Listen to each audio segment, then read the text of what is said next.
Kṛṣṇa, when Kṛṣṇa was attacked by big elephants, all of the ladies present began to address him in this way. My dear boy, please leave this place immediately. Please leave this place immediately.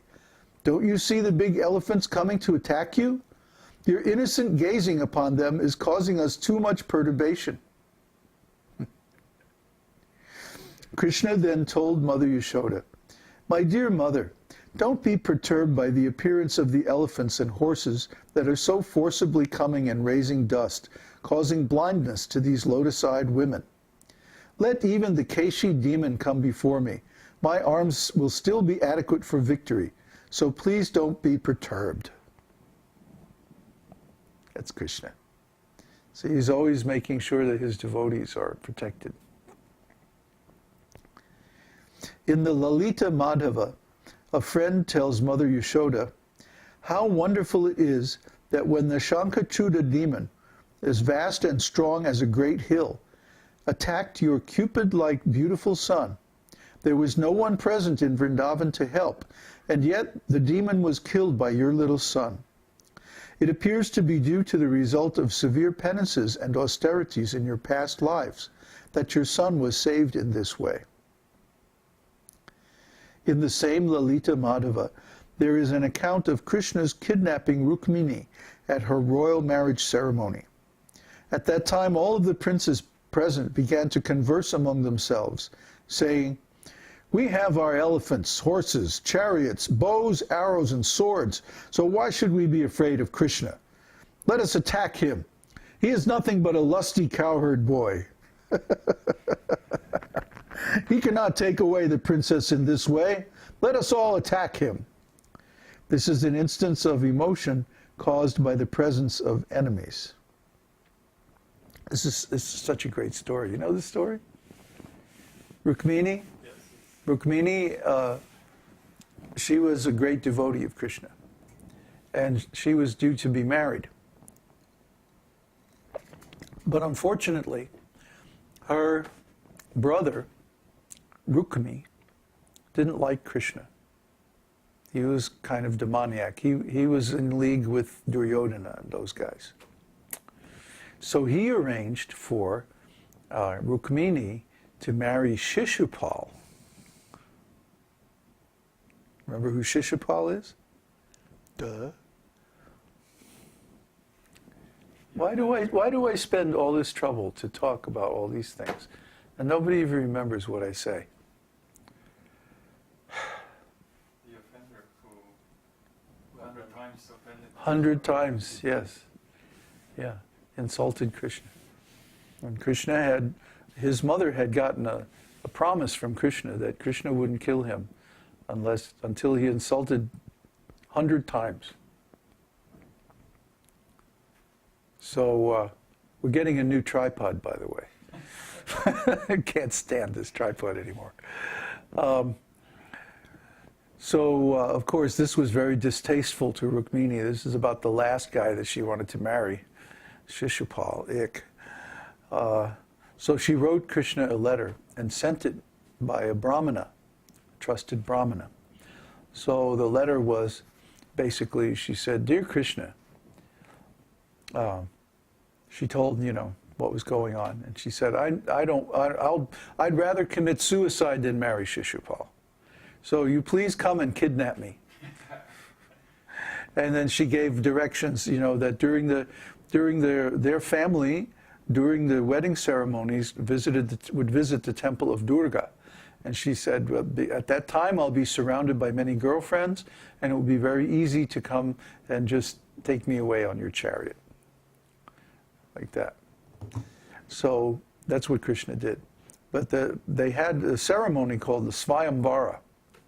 And the Śrīmad-Bhāgavatam ceremony, well, it's basically giving away the bride to the selected husband.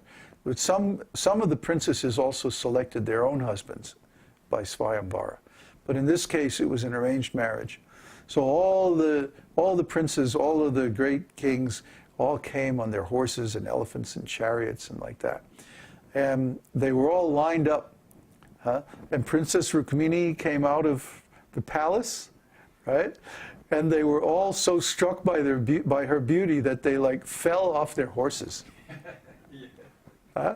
Big, strong kings, right? So, taking advantage of the moment, Kṛṣṇa came and scooped her up and sped off on his chariot. So then there was a big fight. And of course, Kṛṣṇa very easily vanquished all the kings and captured Rukmi. And he was going to kill Rukmi. And Rukmini said, no, no, don't kill him, he's my brother. So he said, okay, well, I got to do something though. So Kṛṣṇa had Rukmi tied up, and he took his sword and he shaved patches off of his head in different places. Which is very, very, insulting thing. Oh, for a king, it's like, oh. It's like, so Rukmi was so embarrassed, he couldn't show his face again in front of the other kings, and he ran away and spent the rest of his life in the forest. Interesting story, huh?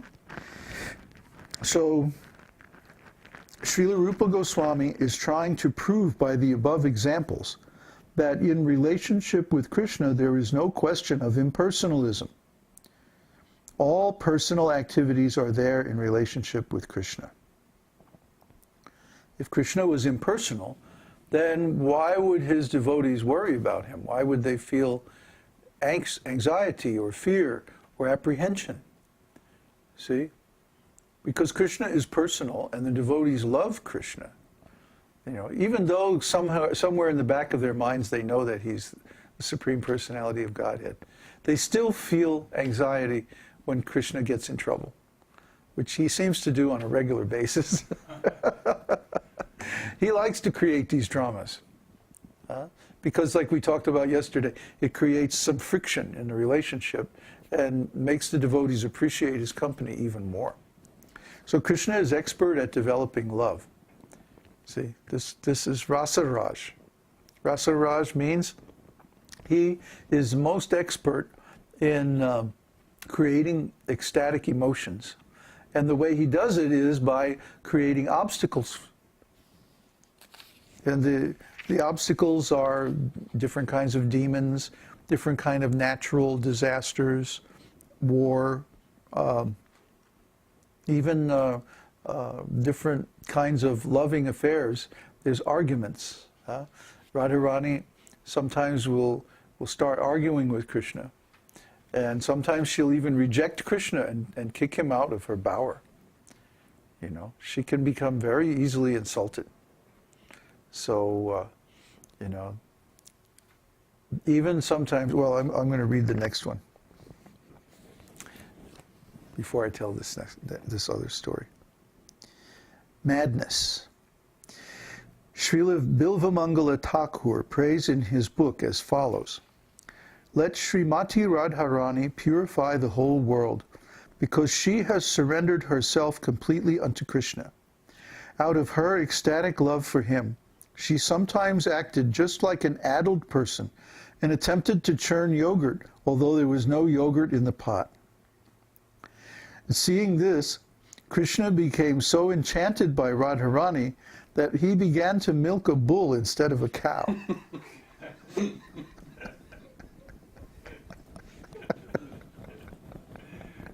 Oops.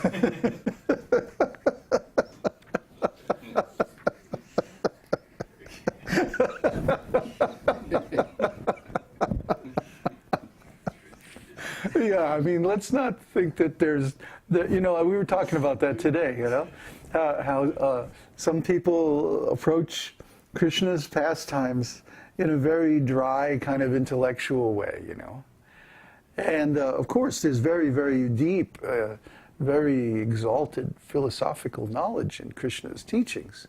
But there's also really, ribald humor, just outrageous, crazy things, Krishna does just to make everybody laugh. And he's a real clown, honestly.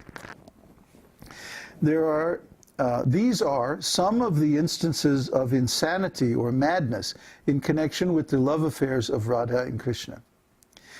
In Śrīmad-Bhāgavatam, it is said that when Kṛṣṇa entered the poisonous waters of the Jamuna, Srimati Yashoda Devi went insane. Instead of searching for curative herbs, she began to speak to the trees as if they were snake chanters, snake charmers. With folded hands, she began to bow down to the trees, asking them, "What is the medicinal herb which can check Krishna's dying from this poisonous water?" This is an instance of insanity caused by some great danger. How a devotee can be in a state of insanity because of ecstatic love is described in the 10th canto, 30th chapter, verse 4 of Śrīmad-Bhāgavatam, wherein the gopis were searching for Krishna in the forests of Vrindavan. The gopis were loud